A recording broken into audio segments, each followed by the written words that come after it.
যে রাষ্ট্রের মানুষ চিকিৎসার অভাবে মারা যায়, যে রাষ্ট্রের মানুষ শিক্ষা পায় না ঠিক মতো, যে রাষ্ট্রের অধিকাংশ মানুষ ক্ষুধার যন্ত্রণায়, ঢাকা শহরে হাজার হাজার বাড়িঘরহীন অসহায় মানুষ শুয়ে রয়েছে, ওদেরকে আপনারা ওদের ভালো বাসস্থানের ব্যবস্থা করে না দিয়ে একটা অনুষ্ঠান আসলে হাজার হাজার কোটি টাকা খরচ করা, লক্ষ লক্ষ কোটি টাকা খরচ করে লাইট করা, লাইটিং করা, এটা তো একটা বিলাসিতা ছাড়া আর কিছুই না।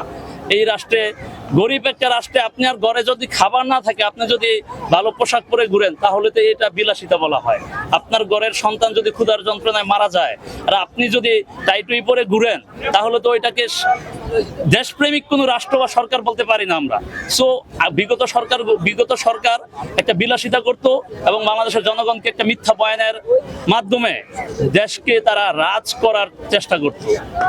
তো আজকে এই সরকারকে আমি ধন্যবাদ জানাই যে সরকার এরকম অপব্যয় থেকে বাংলাদেশের জনগণকে রক্ষা করেছে, যে এই হাজার হাজার লক্ষ লক্ষ কোটি টাকা সরকারের অপচয় থেকে বাংলাদেশকে সেভ করেছে। আচ্ছা, অনেকে বলছেন যে উৎসবের আমেজ নেই, এক ধরনের আতঙ্ক কাজ করছে জনমনে, আপনি এরকম কোনো আতঙ্ক অনুভব করছেন কিনা? উৎসবের আমেজ নেই, উৎসবটা আমরা যার যার মতো পালন করতেছি। জনমনে আতঙ্ক বলতে আমার কাছে ওইরকম আতঙ্ক কোনো ফিল হচ্ছে না, কিন্তু যারা দেশপ্রেমিক মানুষ রয়েছেন তাদেরকে বহির্বিশ্ব বা দেশের সন্ত্রাসী ব্যক্তিবর্গরা তাদেরকে স্টপ করে দেওয়ার লক্ষ্যে হয়তো বা একটা ভয়ের রাষ্ট্র বা ভয়ের পরিস্থিতি সৃষ্টি করার চেষ্টা করতেছে। ইনশাল্লাহ এই সকল ভয়ের পরিস্থিতি চেষ্টা করে বাংলাদেশে কেউ টিকে থাকতে পারবে না, পারেও নাই। বাংলাদেশের মানুষ মাথা নোয়াবার মানুষ নয়, তারা কখনোই কোনো ভয়কে ভয় হিসাবে গ্রহণ করে নেয়। এক সময় তারা এই ভয়কে কেটে নতুনভাবে আবার তৈরি হয়েছে। এখন কিছুটা নর্মাল দেখা যাচ্ছে আর কি।